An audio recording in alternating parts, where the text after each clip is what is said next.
இந்த க்ஷேத்திரம் வழுவூர் அப்படின்னு பேர். மயிலாடுதுறைக்கும் திருவாரூர் சாலையில் 7 கிலோமீட்டரில், மாயவரத்துலேருந்து 7வது கிலோமீட்டரில் இது இருக்குது. பேருந்து நிலையம் பஸ் ஸ்டாப்லேருந்து உள்ளுக்குள்ளே 1 கிலோமீட்டர் வரணும். இந்த க்ஷேத்திரம் அட்ட வீரகானத்தில் 6வது க்ஷேத்திரம். 8 விதமான சம்ஹாரங்களை 8 இடங்களில் சிவபெருமான் செய்கிறார். அதில் இங்கே யானையை சங்கரித்த ஒரு க்ஷேத்திரம். அதில் சுவாமிக்கு கஜசிம்ஹார் மூர்த்தி வீரட்டேஸ்வரர்னு ஒரு பேர் உண்டு. மூலஸ்தான சுவாமி கிருத்திவாசர். அம்பாள் பேர் பாலாங்குராம்பிகை, இளங்கிளி நாயகி அப்படின்னு தமிழில் பேர் அம்பாளுக்கு. இங்கே லோகத்தில் இறை சக்தியை விட மாந்திரீக சக்தியும் சுய சக்தியும் போதுமானது அப்படின்னு 48,000 ரிஷிகள்லாம் ஈடுபடுறாங்க. அவங்களுடைய இந்த மாந்திரிக விஷயத்திற்கு மனைவிகள் 48,000 பேர் உடந்தையாக இருக்காங்க. தாருகா வனம்னு சொல்லக்கூடிய வனத்தில் இருந்துட்டு இந்த ரிஷிகள் 48,000 பேர் மாந்திரிகத்தில் ஈடுபடும் பொழுது ஆணவத்தின் வெளிப்பாடாக எல்லோரையும் அச்சுறுத்துறாங்க. பூமியில் தேவர்களையும் போய் மாந்திரிகத்தை செய்து அச்சுறுத்துறாங்க.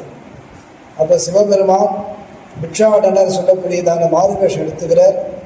மகாவிஷ்ணு மோகினிங்கிற பெண்ணாக மாறி தாருகாவனத்தை நோக்கி வரும்பொழுது மோகினியுடைய அழகல மயங்கி மாந்திரிகம் செய்யக்கூடிய முனிவர்கள்லாம் எழுந்து மோகினி பின்னாடி போக ஆரம்பிச்சுடுறாங்க. முனிவருடைய மனைவிகள் 48,000 பேரும் சிவனுடைய அழகல மயங்கி பிக்ஷாண்டவரை கண்டு அது சிவன்னு தெரியாமல் அவர் மீது ஆசைப்பட்டு அந்த பெண்கள் எல்லாரும் அவர் முன்னாடி போடுறாங்க. மாந்திரிகமாக தடை ஏற்பட்டு போயிடுறது. இவங்களால் இயங்க முடியல. இவங்களுடைய 48,000 ரிஷிகளுடைய எண்ணங்கள் என்னன்னா, பூமியில் இறை சக்தியை விட சுயசக்தின்னு சொல்லக்கூடிய நம்ம செய்யக்கூடிய காரியத்துக்கு நம்மளே தான் காரணம், நம்மளே எல்லாத்தையும் செஞ்சுடலாம் அப்படிங்கிற ஆணவத்தின் வழிபாடுடைய தன்மை தான் அந்த விஷயத்தில் ஈடுபடுறாங்க. அதனால் மாந்திரிகம் செய்யும்பொழுது எல்லா விதமான அகம்பாவம் அவங்கக்கிட்ட மேலோங்கி வருது. அப்படி பிக்ஷாண்டவர் மோகினியை கண்டு இருதரப்பு வெளில வந்த பிறகு தாருகாவனத்தில் மாந்திரிகமாக தடை ஏற்பட்டது. இவங்களால் இயங்க முடியல. அப்போ என்ன செய்கிறாங்கன்னா, வனத்துட்டு வெளில வந்த பிறகு தான் தெரிய வருது நம்மளுடைய மாந்திரிகமாக தடையப்பட்டு போகுது. நம்மளை தடுத்து நிறுத்தி யாரோ மயக்க நம்பரை வெளில கொண்டு போகிறாங்கன்னு தெரிஞ்சுட்டு யார் என்னன்னு தெரியலையே, 2 பேர் தான் இதுக்கு காரணம் அப்படின்னு உணர்ந்து நம்மளுடைய மாந்திரிகத்தை செய்தாலே நம்மளை கண்டு இவங்கெல்லாம் பயந்து ஓடி போயிடுவாங்க அப்படின்னு நினச்சிட்டு சுவாமி இறைவன்னு தெரியாமல் அந்த மாந்திரிகத்தை சிவபெருமானுக்கே செய்ய ஆரம்பிக்கிறாங்க. அதெல்லாம் இறைவன்கிட்ட போனால் பலிக்கலை. இறைவன் மேலோங்கிய பெருமான். அந்த சக்தியெல்லாம் இறைவன்கிட்ட போனால் அவரும் செய்ய முடியாது. ஆயுதங்கள் அனுப்பி பார்க்குறாங்க. ஆயுதங்கள்லாம் சுவாமியுடைய கைகளில் போய் உட்கார்ந்துருது. அவருடைய ஆயுதமாக அது மாறிடுது. நிறைவாகத்தான் ஏவலாக யானை அனுப்புகிறாங்க. கஜாசுரன்னு பேர். அந்த ஆபிஜார யாகம் செய்து அந்த அக்னியிலிருந்து அசுரத்தன்மை வாழ்ந்த யானை ஒன்று வெளில வருது. அதை தான் ஏவலாக படைத்து இறைவன் அனுப்புகிறாங்க. சுவாமின்னு தெரியாமல் யானை அவர் முழுங்க போகுது. தன்னுடைய சூலத்தினால் யானை தலையில் சுவாமி கையை வச்சு யானை திருப்பி விட்டார். எங்கேருந்து யானை கிளம்பி வந்ததோ அங்கேயே ஓடி போய் அந்த முனி கூட்டங்களே யானை அழிக்க ஆரம்பித்தது. அப்போ தான் அந்த முனிவர்களுக்கு பயம் எழுந்து ஓட ஆரம்பிக்கிறாங்க. எல்லாமே நம்ம தான் அந்த உலகத்தில், நம்மக்கிட்ட நிறைய சக்தி இருக்குது அப்படின்னு இருந்த முனிவர்களுக்கு இறைவன் அப்படிங்கிறதான நினைப்பே இல்லாமல் எல்லாமே நம்மளே செஞ்சுடலாம், இந்த உலகத்துக்கான குரு நம்ம தான், இந்த பூமியில் இறை சக்தியே தேவையில்லைன்னு இருந்தவங்களுக்கு பயம் அப்படிங்கிற விஷயம் அப்போ தான் வருது. அதனால் எழுந்து ஓட ஆரம்பித்து, நீங்கள் யார், எல்லா விதமான வினைகளும் செஞ்சு பார்த்தோம், உங்கள்கிட்ட வந்தால் வலிக்கலையே, இந்த நாங்கள் அனுப்பின யானை எங்களே தாக்க வருது, நீங்கள் தான் எங்களை காப்பாற்றணுன்றாங்க.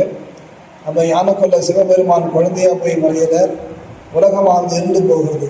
யானைக்கும் மோட்சத்தை கொடுக்கணும், உலகத்துக்கு ஒரு விஷயத்தை புரிய வைக்கணுங்கிறதுக்காக சிவபெருமான் யானைக்குள்ள குழந்தையாக போய் மறையிறார். உலகமே இருந்து போனோடனே பார்வதி கவலைப்படுறார். இறைவன் வெளியில் வந்தால் தானே பூமி இயங்கும் அப்படின்னு கவலையோடு தன் குழந்தையை மறுபடி தூக்கி கொண்டு நினச்சி பார்க்குறார்.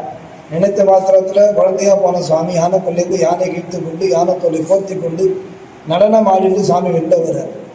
அப்போ வழியிலுக்குள்ளே குழந்தை சொல்ல, அம்மா அதை இருப்பார் சாமின்னு முருகப்பெருமான் தான் இங்கே அம்மாவுக்கு சுட்டி காமிப்பார். அந்த நேரத்தில் அம்பாலான சுவாமியை கண்டால் பயந்து போயிட்டார்.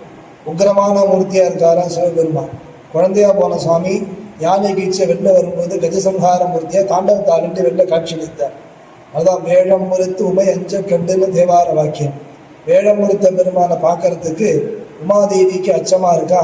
அதனால் அம்பாள் எங்கே பாதம் திரும்பி நிற்பார், சுவாமிகிட்ட நேராக நிற்க மாட்டார். அப்போதான் அந்த முனிவர்கள் வந்திருக்கிறது சிவபெருமான்கிறதே உணர்ந்து வெள்ளி சூன்யம் மாந்திரிகம் போன்ற தீய வினைகள்லாம் இறைவன்கிட்ட போனால் பலிக்காது, உலகத்தில் சிவபெருமான் இல்லாமல் இயங்க முடியாது, வேதங்களும் மந்திரங்களும் ஓங்கி தான் உலகத்தில் இருக்கின்ற ஒழிய மாந்திரிகள்லாம் இறைவன்கிட்ட போனால் பலிக்காதுன்னு புரிந்து கொண்ட ஒரு இடம் இது. அதனால் சுவாமிக்கு வந்து ஞான சபையை சரண பேர், அஞ்ஞானத்தை போக்கி ஞானத்தை கொடுத்தார் சிவபெருமான். அதில் சுவாமி வீரமான செயல் பண்ணத்தால் வீரட்டேஸ்வரர், ஞான கொண்ட குழந்தையாக இருந்ததுனால கிருத்திவாசர் அப்படின்னு பேர். அமாவாசை தொடர்ந்து வழிபாடு செய்தால் புத்திர பாக்கியம் கிடைக்கும். குழந்தையை வேண்டக்கூடிய தம்பதிகள் அமாவாசையில் வந்து தம்பதியாக தான் வரணும், இந்த குளத்தில் குளிக்கணும், அரச மரம் இங்கே சுற்றணும். சிவபெருமான், வீரட்டேஸ்வரர், அம்பாள் 3 சன்னதியை அர்ச்சனை பண்ணிட்டு போனாலே போதுமானது. 12 அமாவாசைக்கு செய்யணும். இறைவன் குழந்தை வடிவம் கொண்ட பெருமான், அதனால் குழந்தை பாக்கியம் கிடைக்கும்.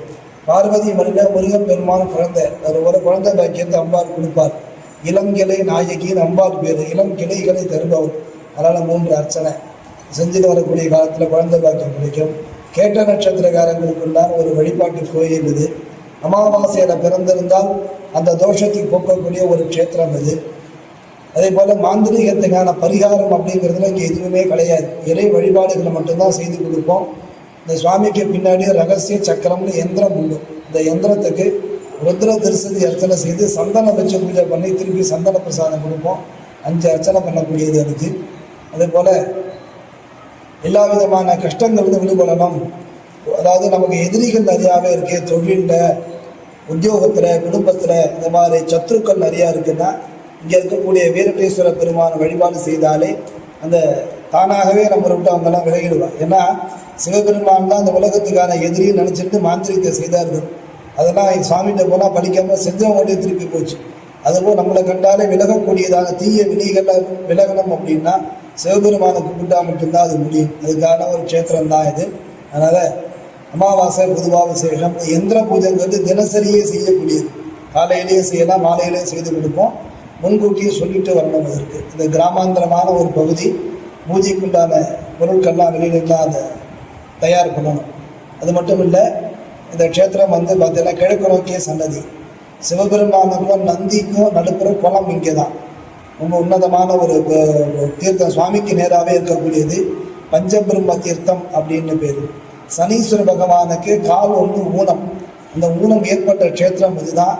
அந்த ஊனதோஷம் போகணும்னு சிவபெருமானை கும்பிட்டு சனி பகவான் இங்கே தெற்கு நோக்கிய சனி பகவானாக கையில் வெள்ளம் போல இங்கே இருப்பார். அது அவருடைய தோஷத்தை இங்கே அவர் போக்கிக்கிறதுனால ஜாதக ரீதியாக சனியுடைய சிரமங்கள் இருந்தால் நமக்கு அந்த தோஷங்களானது நீங்கும். இங்கே வந்து வழிபாடு செய்தார். ஜேஷ்டாதேவின்னு ஒரு அம்பாள், சனியுடைய பத்னி. அவளுக்கு சிவாலயத்தை உள்ளுக்குள்ளே சுவாமி ஒரு சன்னதி கொடுத்து மேற்கு பிரகாரத்தில் அம்பாள் இருக்கார். ஜேஷ்டாதேவிக்கு மஞ்சள் புடியாக அர்ச்சனை செய்தால் திருமண தடையானது நீங்கிறது. இது நடந்திருக்கிறதான ஒரு உண்மை. அதனால் இங்கே மேன்மையான ஒரு சிவாலயம். சுவாமி ஸ்வயம்பு மூர்த்தி, என்ன பிரார்த்திக்கிறோமோ அது பூர்த்தியாகும். இங்கே பரிகாரங்கிறதே கிடையாது.